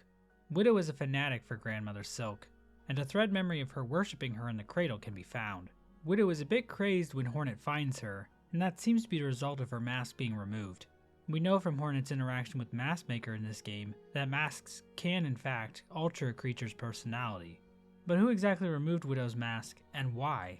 One theory is that Widow is the quarter weaver who was captured and staked to service. That would make some sense, since Widow has been literally staked in the back, and is now serving Grandmother Silk. Ja. However, the stake to service line might be referring to what state this weaver was in when they were first found by the choir bugs, not the ultimate fate they faced once back in Farloom. Aside from that, some of Widow's dialogue makes me think that something else is going on here. When she meets Hornet, Widow refers to her as spawn of those who dared to flee. This line implies to me that Widow didn't flee Farloom like her sisters. Otherwise, it would come off a bit hypocritical. In her thread memory in the cradle, she says, of the first, the last, and our mother, true. These lines imply Widow has a much more direct connection with Grandmother Silk, as opposed to being only a 1/4 weaver born somewhere outside of Farloom. I suspect Widow was the only weaver still alive in Farloom after all the others fled. As for the removed mask and bounded silk, there are several possibilities. Perhaps Widow was punished by her fellow weavers for continuing to support Grandmother Silk, even after she was put to sleep. Although, why wouldn't they just imprison her like they did for Sinner? Deswegen nicht Maybe wahrscheinlich. Grandmother Silk cruelly had Widow punished for the crimes of her fleeing sisters, Das ist gut möglich. and then kept her around as a servant. Or maybe Widow did it to herself, forcibly pulling her own mask off, similar to pulling out one's own teeth, as some kind of demented demonstration of fealty to her mother. Nothing is strictly Ja, vielleicht mit der Silk-Mutter geredet und sie hat gesagt, wie kannst du mir beweisen, dass du mir treu bist, und hat dann sich die Maske abgezogen. confirmed though, and I'll be curious to see what theories evolve around this character. As for the weavers that did flee Farloom, it seems their goal was still to create a child that could usurp Grandmother Silk. One of these groups ended up in Deep Nest, where one of its members, Hera the Beast, became queen. Deep Nest bordered a larger civilization called Hollow Nest, Ja. ruled by the Pale King and the White Lady. At some point, the Pale King asked Hera to become a dreamer, a role which would require her to fall into an eternal sleep. Hera agreed, but only if the Pale King gave her a child. The exact details of what happened next are far too dangerous to discuss here on YouTube, so please type this URL into your browser if you really want What to the know. fuck? Either way, the result of all this was the birth of Hornet. Ja. We see during the Red Memory in Act 3 of Silksong that the Weavers were watching over Hornet closely, hoping to draw out her Weaver nature, saying, "Prove yourself more Weaver than Worm." But Hera challenged this, telling Hornet, "Ignore them, daughter. They're whispers. Greater, grander, Weaver, Guardian, Queen. Those are their desires, not your own. Certainly not mine." Ja, es war ja auch ein Theme, was durch das Spiel gegangen ist, dass Hornet ihr eigenes Schicksal will haben und dass sie nicht die Rolle von der Königin einnehmen halt. Only if you resist them, you might see it. Another hope, beyond. So it seems the Weaver saw Hornet's strength as a pale being, and hoped that she would finally help them defeat Grandmother Silk. Hera, on the other hand, seemingly had no interest in this plan, encouraging Hornet to forge her Ja, own voilà. path. There's just one wrinkle to all this I just don't understand.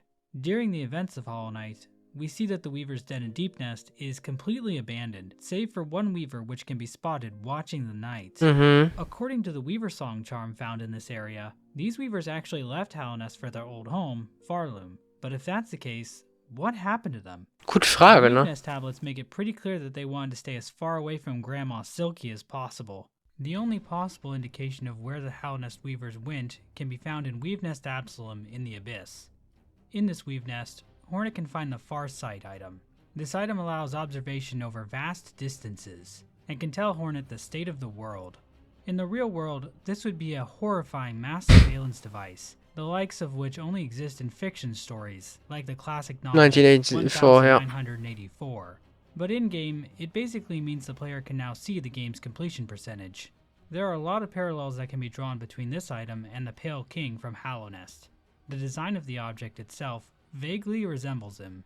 The Pale King has an ability described as foresight, allowing him to know the future to some extent. The lore tablet he left for the Hollow Knight in the Black Egg Temple also gives the world sensibility, which allows the player to see the game's completion percentage. Yep. The rune effect in the Farsight cutscene also resembles runes we see in the cast-off shell. So it's possible the Weavers designed this device after encountering the Pale King in Howlnest and returning to Farloom. But if that's the case, where are they? Another possibility is that the Weavers encountered a different worm than the Pale King, and that's what inspired them to build the Farsight. We just don't have quite enough information to say for sure. Ja. One way or another, Chorus bugs were sent to Howlnest. They eventually captured Hornet within a rune cage and carried her all the way back to Farloom. Okay, jetzt kommen wir ins And Spiel now we rein. finally made it to the events of Silksong. Ja. It's at this point I want to thank a few people for their help on this video, Oh ja. talking lore with me and sharing ideas, as well as the Hollow Knight wiki community in general, for just being really cool. Also the modding community as well. It took a bit of time for the wiki and mod communities to build up around Hollow Knight when it released back in 2017. Aber jetzt. So it's been awesome to watch the community tear Silksong apart like a pack of ravenous hyenas on the Serengeti. I mean, Dings, ja, das Spiel hat eine riesen Community inzwischen. Und noch zu Recht, natürlich. It honestly brings a tear to my Ich habe mich auch viel aufgeregt über das Spiel an vielen Stellen. Ja, definitiv. Aber es ist ein geiles Universum, definitiv. eye. And I Und wer wanted weiß, to vielleicht, try that. vielleicht beim zweiten Playthrough freue ich mich noch viel mehr mit Silksong an. Vielleicht sogar mehr wie als den ersten Teil. Who knows? Und es bekommen ja noch Sachen dazu. Das heißt, das Spiel wird wahrscheinlich noch viel krasser und geiler. Much anymore. As the party arrives in Farloom, a silkfly appears out of nowhere and breaks the rune on Hornet's cage. Hornet escapes from her captors and begins her long trek up to the citadel, telling the chapel maid, "Then I shall seek their citadel. If the veiled bugs would go to such lengths to bring me here, I intend to find out why." Along the way, Hornet will meet beloved characters, such as Quiet Pilgrim, Nein! Fearful Pilgrim, Aged Pilgrim, Zeig doch Scherma! Pilgrim, Ach Mann. Solemn Pilgrim, Worried Pilgrim, Dejected Pilgrim, Wary Pilgrim, Exhausted Ach du heilige Pilgrim, Scheiße. Pilgrim Preacher, Humble Pilgrim, Scared Pilgrim, Horned Pilgrim, and everyone's favorite, Mort. Fuck! You'll also find corpses of her dead Voreingelegt. ancestors who have waited for her arrival so they could share their strength with her in hopes that she may dethrone Grandmother Silk. Hornet will also face some of her greatest threats yet, such as lava, spike traps, thorns, Für die, wo den Silksong gespielt haben, pretty accurate. rocks, bells, steam, Diese Scheißglocken. Diese verkackten Glocken, Alter. and other such obstacles worthy of challenging a godlike being such as Hornet. Ja. Hornet can bear witness to many strange rituals along her way. Daran kann ich mich nicht erinnern. She can find pilgrims enthralled in worship, she can break bread with bugs still in control of their senses, and she can even learn to play almost 10 whole songs on her needlein.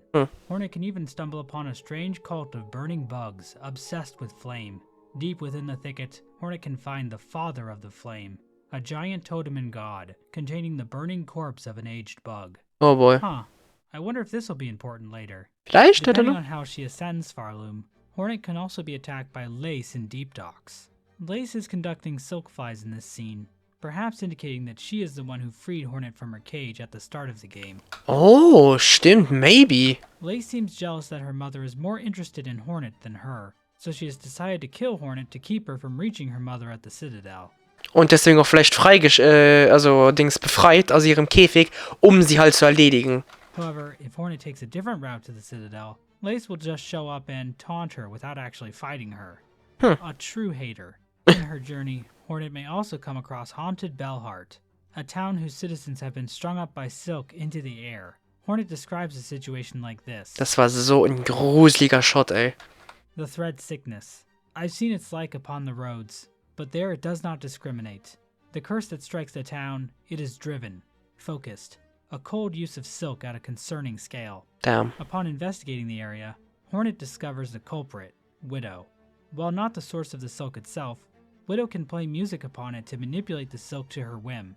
Widow curses the town as a gift for grandmother silk, and now sees Hornet as another offering she can give her mother. Once Hornet defeats Widow, she binds the ancestral art Needlein. Yep. From here, Hornet has two paths to the Citadel. She can either ring the 5 bells located in the bell shrine scattered throughout Farloom and fight the last judge of the Peak of Was ein geiler Boss. Oder man kann durch den Nebel, durch die andere Schwester eben, beziehungsweise durch Lace Schwester und dann hoch zu der City. the Blasted Steppes, or she can venture through Sinner's Road to find the Mist, a strange region of warped space in Farloom full of silk flies and vengeful wraiths. By playing her Needlein for the silk flies, Hornet can find her way to the exhaust organ and defeat Phantom. Upon defeating either Last Judge or Phantom, Hornet will gain access to the Citadel. Hornet arrives at a seemingly empty Citadel. Akt 2? Ja. Events of Act 2. Until Lace appears again to taunt her. Hornet tells Lace she knows a higher being is responsible for the haunting overtaking Farloom. Lace mocks Hornet, telling her that she has no chance of defeating Grandmother Silk. Hornet replies by saying, "I found those who claim themselves a god can rarely match the title. And experience tells Was für ein Satz, stimmt. me even gods can fall." After this interaction, Grandmother Silk lets out a scream, and the Citadel comes to life with the haunted husks of Citadel bugs. Once Hornet reaches the top of the Citadel and defeats the Cogwork dancers, she must complete the threefold melody, recovering the 3 separate songs held by the architects, keepers, and conductors. But before she can get the melodies, Hornet will have to fight one of the most complex and Als ob wir Tribio in die Story einziehen. Willst du mich verarschen? thematically rich characters in Silksong, and perhaps even all of fiction, Trabio. Erster Kampf geil, zweiter hat einfach nur abgefuckt, weil er verwendet mit seinen scheiß Bomben da war und alles. Dieser Bastard. Trabio is a tragic Alter. His dream was to bring the Citadel back to life through the magic of the great stage. He called upon Hornet to be his partner in reigniting the flame that fuels the land of Farloom. The two danced a dance of unparalleled beauty. With every step, every turn, every goddamn exploding ball, executed exactly as choreographed. Ich spüre, dass jemand da auch sehr genervt wurde von den Scheißbällen. But then tragedy struck, when Hornet straight up murders Trabio for real, Oopsie. live on stage. Trabio made the ultimate sacrifice for Farloom, and now he's dead forever. And yet, he lives on in the hearts and minds of children all over the world. Thank you, Trabio. Was für ein Scheiß. It seems recovering the parts of the threefold melody was meant to be impossible. Naja. Hornet mentions that the climb through the Cogwork core to reach the Architect's melody would be near impossible for a normal bug. And Vault Keeper Cardenius even outright states it was against the law for a Vault Keeper to share the Vault Keeper's melody with a non-Vault Keeper. These roadblocks to completing the threefold melody might play into the idea that regular bugs were never actually supposed to be able to reach the top of the Citadel to learn the truth about Grandmother Silk's imprisonment. Hornet plays the completed melody. Macht ja auch Sinn natürlich, dass sie Sicherheiten einbauen, damit keiner an die richtige Wahrheit drankommt von den Pilgrim-Leuten und alles. To the statues and is finally granted access to a lift that will transport her to the cradle. At the top of the lift, Hornet finds Lace, waiting for her Oh Gott, war dieser Kampf auch nervig, zumal wegen dem verfickten Konter. in a field of flowers. After the battle, the two finally discuss Lace's true nature. Lace expresses frustration at her silken form, viewing it as a cruel mimicry of life. Hornet tries to console her, but Lace is having none of it and promptly dies. With Lace out of the way, Hornet finally confronts Grandmother Silk, the pale being responsible for everything that's happened up to this point. And I'll be honest, I didn't expect her to look like this. She's not bug-like at all. Nee. She's like some kind of weird woman. This is what a woman looks like, by the way. According to Egyptians, the best thing you can do is die. After Sie ist so defeating gut. her, Hornet binds Grandmother Silk to herself. As she does Jetzt kommen wahrscheinlich Weaver, ja, jetzt kommen die verschiedenen Endings. Okay, Weaver, Kell Queen Ending. so, her crest expands immensely, and her Ending Nummer ashes 1. transform into Weaver-style ones. Hornet's binding results in the entire Citadel getting covered in a thick web of silk. We then see Hornet's body curled up inside the cradle as she grows additional pairs of arms. Mhm. This ending is referred to as Weaver Queen in the game's Ja. achievements menu. It seems this was the end goal of the Weavers. Much like Eva before her, Hornet was an attempt by the Weavers to create a being capable of usurping Grandmother Silk. Und geht wahrscheinlich ein bisschen, weil jetzt kommt wahrscheinlich auch genau das, was ich jetzt sage. Und war wahrscheinlich genau das, was sich die Weavers in Hollow Knight gewünscht haben, dass sie Hornet können nutzen, um die Mutter auszuschalten. The Weaver Queen ending is not a happy ending for Nee. Hornet, as it depicts her following the predestined path Voilà. that was wanted for her, with her body becoming even more Weaver-like in appearance. But we know that wasn't Hornet's true desire. At some point, the caretaker asks this of Hornet, saying, "Ready to make your play, to oust one ruler and claim her place?" To which Hornet replies, "I'll not deny some part of me desires that outcome. Dominance, it seems, is baked deep in my blood, as too, no doubt, for the one up top. And yet, another part resists. A part, over time, I find myself siding with more. That part wishes not to claim a monarch's mantle. Rather would see my freedom regained, and this kingdom's bugs unshackled from their pale Freiheit für die beiden. So if the Weaver Queen ending is a bad ending for Hornet, are there any good ones? Well, Nein. let's look at the Twisted Child ending. To get this ending, Hornet has to bring the Twisted Bud item to Greyroot, a strange creature located in Shellwood. Doing this lets Hornet access the Rite of Rebirth quest, where Greyroot injects Hornet with a parasite that limits her silk Yep. and removes her ability to equip tools. To remove the parasite, Hornet must seek help from Yarnaby in Greymoor, a doctor kicked out of Belhart for her questionable medical practices. I mean, ja. Sie ist mit dem Bohrer in uns reingegangen. Also es hat funktioniert. Aber fragwürdig, to say the least. But Hornet can actually just keep adventuring around Farloom instead of dealing Und with kann den things that are Pfeileboss meaningless. machen. This can lead to some interesting interactions. Eva will bar Hornet from entering her chamber. Oh. Any wardenfly that catches Hornet in a cage will be killed by the parasite. Tip and Pill will refuse to let Hornet make deliveries. Oh. But the biggest change comes from when Hornet defeats Grandmother Yep. Silk while still infected. Both pale beings will get tangled in the parasite's roots and be turned into some kind of hardened plant material. Then this happens. Irgendwas kommt da raus. I guess das Vieh oder so bricht raus. So I don't think that's a particularly Nope. good ending either. But the bad endings don't stop there. There's actually another ending that was cut from the game called Strung to Serve. Oh, okay. Jetzt bin ich schon gespannt. From what information I've seen, this ending was originally going to trigger if Hornet hadn't rung enough of the Bell Shrine bells across Farloom. There's a cut line from Caretaker implying these bells weaken Grandmother Silk. In the final game, these bells just unlock one of the two paths to the Citadel, so they aren't quite as important as they might have been earlier in the game's development. In this ending, Grandmother Silk overpowers Hornet at the end of the battle. We get a shot of what appears to be some kind of fusion between the two beings. This being then sends threads down to the hapless pilgrims below. So in this ending, it seems like Grandmother Silk succeeded in taking Hornet's strength, and is now Ja. free to enslave all of Farloom to her will.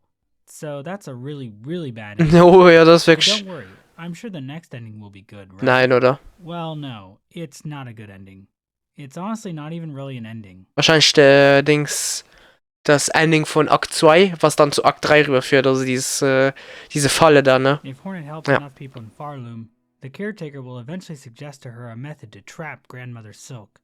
This involves collecting the souls of the caretaker's remaining relatives left in Farloom. These souls include the chapel maid in the Moss Grotto, the bell hermit underneath Bellheart, and a deceased bug whose soul can be found in Bilewater. Geiles Gebiet. Both the chapel maid and the bell hermit give their souls willingly, but the remaining soul, the seeker's soul, is a little more difficult to obtain. At some point, this bug traveled into Bilewater to seek the help of the SILKEN. But instead of working with this bug to fight against the Citadel, the SILKEN killed him and took his soul. Hornet has to infiltrate the SILKEN's home, Bilehaven, and defeat them and their leader, Grohl the Great. Was ein Hurensohn. Now, I have the feeling people are going to try and make the SILKEN out to be the bad guys here. But I'll be honest, if the Seeker was anything like the Caretaker or the Bell Hermit, I don't blame the SILKEN for doing what they did. I will stand with Grohl the Great here, and I hope you do too. Nein. The Caretaker also instructs Hornet to search Weaveness Atla for the Weaver's prototype weapon, the Snare Setter. Stimmt. Hornet gives these three souls and the Snare Setter to the Caretaker, who then sets up the trap inside the cradle. Hornet then challenges Grandmother Silk. After defeating her, instead of binding, Hornet plays her needle in to activate the caretaker's trap. But something unexpected happens. Der Void. A large circle of void within the snare setter appears beneath Hornet and Grandmother Silk.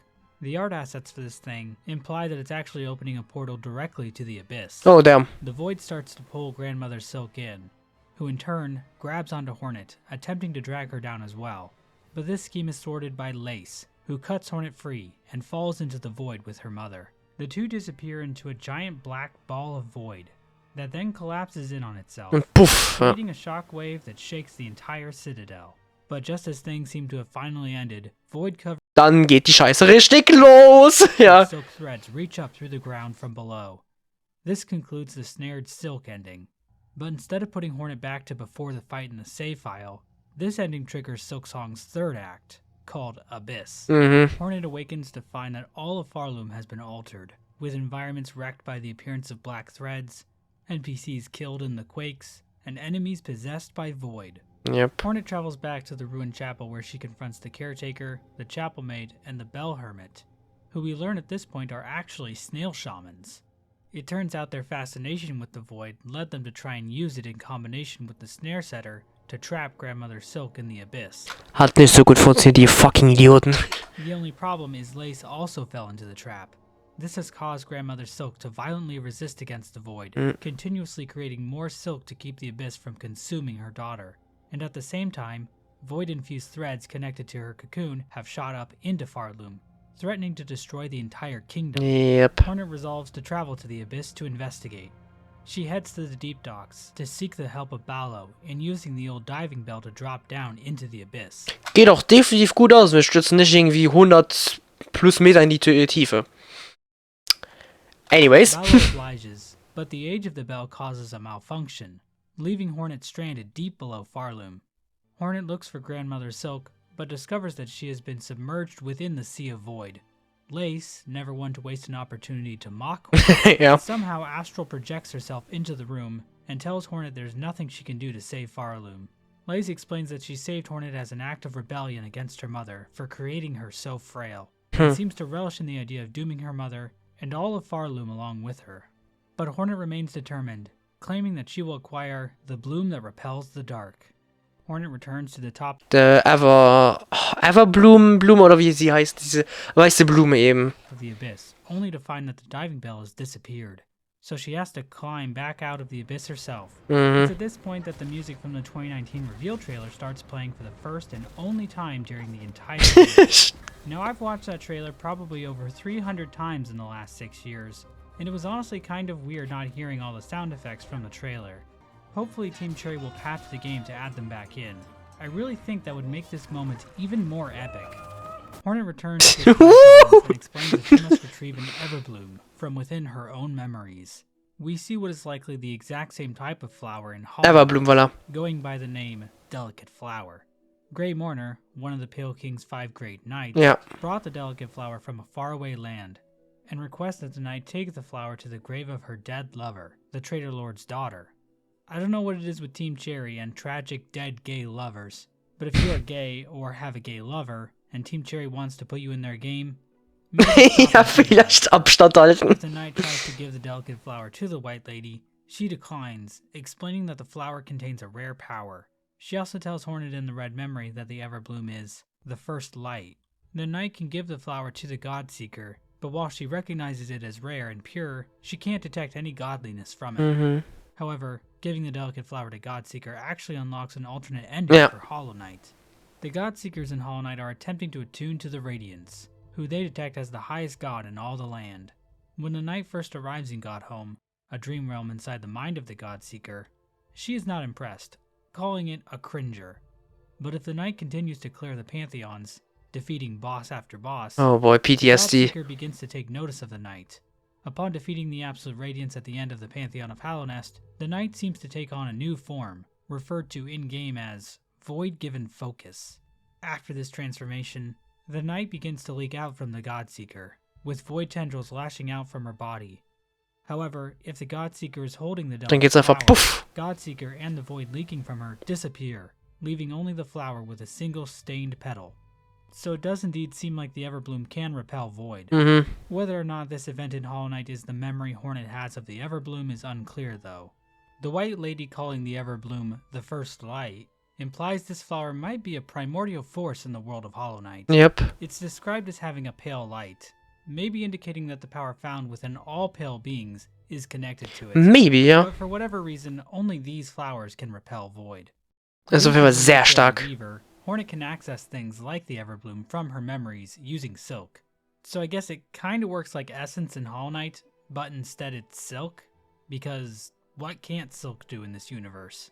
Fair They point. can make frickin' laser beams out of Silk, for God's sake. However, Hornet needs a spell from the Snail Shamans to actually access the Everbloom. The Snail Shamans tell her they can cast the spell, but it will require a tremendous amount of power. They tell Hornet to seek the Old Hearts, Yep. the strength remaining from the former rulers of Farloom, Crust King Khan, Ja, voilà. Scar Singer Carmelita, Und and Nilef. Nihilith. Nilef, The okay. Shamans then teach Hornet a new song on her Needlin, Elegy of the Deep, which will allow her to access the memories of these bugs from when they were in their prime. So basically like traveling to a pocket dimension. This is similar to the film Oh ne, jetzt kommt Shake 3. Forever After. Hornet finds the Old Hearts scattered all across Farloom. In the wind-blasted sands of Karak, she can find the corpse of Crust King Khan, hidden away in the Coral Tower. He's even got all his soldiers with him, aura farming even to death. Was für ein Hurensohn und sein In Turm. Upper Shellwood, she finds a shrine built begrudgingly by the Citadel in honor of Night. Das war der angenehmste The Kampf. shrine itself is protected by Shrine Guardian Seth, who stops any bug who would try to approach it, killing them if necessary.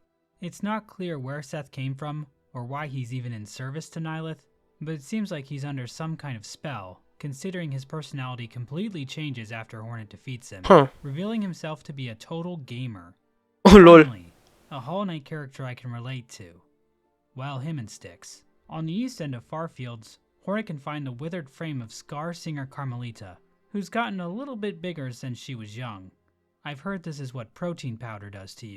Playing her newly learned song will allow Hornet to battle Khan, Nihilith, and Carmelita in their prime, and claim their hearts for the Snail Shaman's ritual. Yep.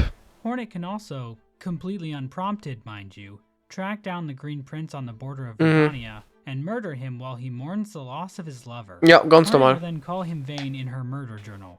What the fuck, Hornet? This means Hornet can actually acquire 4 Und ein weiteres Mal, wo Gay-Lovers ordentlich auf die Fresse bekommen in Hollow Knight. hearts. Whichever one she doesn't give to the Snail Shamans will get put on a shelf in her bell home. Okay. What is her problem? Upon bringing the Old Hearts to the Snail Shamans, the trio cast their spell, sending Hornet into the Red Memory, a dream space flashing Das back war- to moments of her past. Das war einer meiner Lieblingssegmente vom Spiel, weil einfach, ja, ich liebe Lore eigentlich, auch wenn ich sehr viel hier verpasst habe, weil ich, allerdings einfach, weil Lore mir so direkt ins Gesicht geschossen wird. Und das war geil. We see the Weavers Opa. influence Hornet from a young age, encouraging her to embrace her Weaver heritage. We then see Hera telling Hornet to forge her own path in life, and that she is not bound to follow the desires of her Weaver kin. Good mom. We then see Hornet training with Hive Queen Vespa, Das war auch ruler cool. of the Hive, a location hidden away in the far reaches of Hallownest. The idea that Hornet was trained by Vespa was mentioned by Ari Gibson all the way back in 2017, but he implied the relationship might not have applied anymore. But 8 years later, Team Cherry has finally confirmed it. Now, you might think that this interaction finally explains why Hornet's name is Hornet. Ich glaub But the nicht. game technically doesn't indicate that anywhere in Vespa's dialogue. For all we know, Hera just named her that. Ja. At the end of the Red Memory, Hornet confronts the White Lady, who defends her actions regarding the creation of the vessels. In case you forgot this minor plot point from Hollow Ganz Knight, klein. the Pale King and the White Lady created the vessels by dropping their children into the abyss and allowing the void to hollow them out. Yep. One vessel was chosen to contain the Radiance, a vengeful moth god who has infected the kingdom of Hallownest with a sickness that preys on the minds and dreams of its citizens. Not only does this plan fail, as the Hollow Knight wasn't pure enough to contain the Radiance, Yep. but countless more vessels, including the player character from the game, were abandoned in the abyss. Hollow Knight's story is about the player character, the Knight, coming to terms with its past and deciding the fate of Hallownest on its own terms. So, all things considered, not the best showing by these two higher beings. And Hornet even calls the White Lady out here, saying she would never resort to such a weak scheme for salvation. The White Lady responds with pity, and finally offers Hornet the Everbloom. I think this sequence serves as Hornet rejecting the excuses of her divine kin. Ja. It seems Hornet views their actions as coming from a position of weakness, while Hornet has come to find the strength to craft the world exactly as she dreams it. And through that strength, Hornet will choose to save another from the void, instead of sacrificing an entire generation of offspring to it. Hornet's Oder in diesem Fall ein ganzes Königreich, was draufgehen würde sonst. is reflected in the journal entry for Lost Lace, which reads, "To quell the mother's rage and see this kingdom saved, I will claim her back. This one the dark shall not take." Wie die ganz Hornet anderen awakens Kinder. in the snail shaman's hut, but all three of them are now gone, save for their shells. Ja, wegen der They seem Blume. to have used all their energy when casting the spell, and faded away. Let's have a moment of silence for the snail shamans, who bravely gave their lives for Farloom. Anyways, here's my tier list for them. With the Everbloom in hand, Wow. Hornet returns to Deep Docks, where Ballo has fixed the diving bell. Hornet descends into the abyss again, where Lace stops her to chat one more time. Und wie sie saying, mockt, "Take the oder? final plunge, Spider. Join us in my drowning palace, and let oblivion swallow us all." Oh boy. Hornet rebuffs Lace, saying, "Oblivion may take you, child. My own life I shall not sacrifice. I have survived the fury of your Ich merke erst jetzt, was für, was für geile One-Liner auch dem Hornet manchmal gedroppt hat. hand. I have borne its barbs and its blades, and I have seen wonders behind its dangers. But always, child, I remain a daughter of Hallownest, and the void below all things, that darkness I will fear no longer." Ja. This is the last line of dialogue in the game before the true ending, and it's also the only time in the entire game the word Hallownest Yep. is spoken, which, considering Hollow Knight is 8 years old at this point, I think legally qualifies as nostalgia bait. Yeah. Hornet then begins her descent into the lake of nothing below. Hornet arrives in a silken sphere created by Grandmother Silk. The pale monarch can be seen inside, Yep. bare of silk. Lace finally appears, but this time corrupted by Void, referred to in-game as Lost Lace. Hornet proceeds to beat the crap out of her. Was ein slowly Boss, cleansing her Alter. body from the Einerseits corrupting richtig geil, aber When Silk is finally cleansed by Hornet's blade, Hornet asks Grandmother Silk to give her enough silk so that she can escape the Sea of Void and return Lace to safety. However, as Hornet and Lace rocket through the void, the petals of the Everbloom disintegrate. The ever-hungry void tendrils take this opportunity to strike, but are stopped by none other than the Knight, who has arrived in Farloom Ja. with the rest of the Shades. We even briefly see the Knight's focused form, Ja. indicating that the Knight has likely been elevated in power by the ritual of Godhome. Ja, voilà. We know Es ist nicht klar, welches Ending Canon ist, aber es ist sehr stark impliziert, glaube ich, dass Godhome-Endings einer der beiden wahrscheinlich Canon sind. never really got a sense of the Knight's desires in the events of Hollow Knight, Mm. but I feel the Dream No More ending was about the Knight and its siblings destroying the Radiance, not because they wanted to save Hallownest or anything, but because they wanted to free the Hollow Knight from its suffering, trapped in the Black Egg, separated from its Yeah. siblings. The Knight also choosing to help Hornet, another one of its siblings, implies that the Knight really does care for her. And it's not like Hornet also didn't help the Knight as well, guiding it towards the King's brand so it could learn the truth of its conception. Ja. So the Knight helping Hornet here is another example of how Hornet helping others leads to the world of Hollow Knight being a better place, at least in some ways. Ein bisschen schon, The ja. Knight returns Hornet and Lace to the surface, the void threads around them dissipate, the two awaken, and Lace has a bit of a laugh while Hornet hits her with the Weaver Staff. Wie was This der? ending is called Sister of the Void. Farloom and its White Knight have been saved from complete destruction, and the system of endless song and toil has finally been eradicated. Yep. But now that Und wer weiß, vielleicht kriegen wir irgendwann ja ein Spiel, wo Lace die also der Protagonistin ist. Who knows? we've talked about Silksong's story in detail, just one question Oh, remains. jetzt kommt was Dummes. What is this game even about? Maybe it's a story about lineage, and how we shouldn't let our ancestors decide our fate. Or it might be a biting criticism of how religion is a tool used by the powers that be to extract labor from the unwitting proletariat. It could be an examination on the nature of truth and how the web of lies we spin will inevitably ensnare us. Perhaps it's a story about the relationship between mothers and daughters, and how mutual love and respect should be shared between them, with no strings attached. Oder alles. Or maybe spiders are just assholes. Was für ein Ending für ein so geiles Video, ey. Oder vielleicht sind sie einfach Arschlöcher. Vielleicht sind Spinnen einfach Arschlöcher. Maybe das. Wer weiß. Also manchmal waren sie wirklich große Wichser. Wirklich. Alter. Ey, das ist eine geile Lord. Ey, wie viel düster ich jetzt merke, das ganze Universum ist. Und ich kann mir gut vorstellen, im DLC wird das doch der Fall sein. Safe, wenn es einen dritten Teil gibt's dann auch, ey, ich muss wirklich mehr aufpassen bei so Sachen, wirklich mehr entgehen eigentlich ein paar so offensichtlich, zum Beispiel manchmal die Szene, wo man lauter Leichen gesehen hat, wie ist mir das nie aufgefallen? Ich glaube, ich war einfach viel zu viel angepisst von dem respektiven Boss zu dem Zeitpunkt, wo ich bekämpft habe. Aber Alter, wie düster und was eine geile Leute. Ich hoffe, ich konnte noch einiges noch hinzufügen zu dem Spiel, weil ich war einfach größtenteils ruhig und einfach gesagt, boah, cool, krass, wusste ich halt nicht, weil ich halt nicht wusste und nicht gecheckt habe, aber ich habe probiert, aber einigermaßen noch natürlich was hinzuzufügen, weil das soll ja auch der Sinn einer Reaction sein, ist nicht einfach so, ah, das war's im Video, tschüss, nee, es soll ja schon wirklich sein, dass man etwas Sinnvolles hinzufügt, dass es was Eigenes ist und ich hoffe, ich konnte das ein bisschen machen, auch wenn ich vielleicht halt größtenteils einfach nur lost war, aber geil. Ich konnte, glaube ich, ein bisschen auch streng halt zu Hollow Knight zurückziehen, zumal zu dem einen Video, wo wir geschaut haben, wie die Hollow Knight Story, die auch mega gut ist. By the way, check doch diese Person aus. Die hat einen geilen Humor. Hat so einen richtig trockenen und sarkastischen Humor. Liebe ich. Und Dings hat auch sich Menge Mühen gemacht für dieses ganze Video. Und natürlich auch nicht nur er hat ja gezeigt, dass ganz viele Leute in der Community das Wiki mit Mods, damit er halt die Videos konnte machen, alles so Dings. Und auch wie das Spiel auseinandergenommen wurde, ja, vom Code-Test, das ist auch krass. Also, das ist ein Projekt, da sind sehr viele Leute dran beteiligt gewesen. Und ja. Wir haben jetzt einiges über die Silksong-Lore gelernt. Ich mag diese Lore-Videos wirklich immer anzuschauen, weil man lernt einfach dazu über die verschiedensten Spiele, die man gespielt hat. Ich habe auch noch vor, für andere das zu machen. Aber ja, das ist ein anderes Ding. Auf jeden Fall für Silksong, krass, ey. Also wirklich interesting, dass es ein gescrapptes Ending gab. Und interesting Detail auch zum Beispiel vorhin mit, dass diese eine Escape-Scene da am Vulkan, dass da die originale Musik benutzt wurde vom Trailer. Das einzige Mal. Und alles so. Und wie viel eigentlich da war und alles. Und wie viele Sachen sich zusammen verbinden. Also man muss wirklich wie ein Spinnennetz verbinden, kann man sagen. Okay, ich halt die Fresse.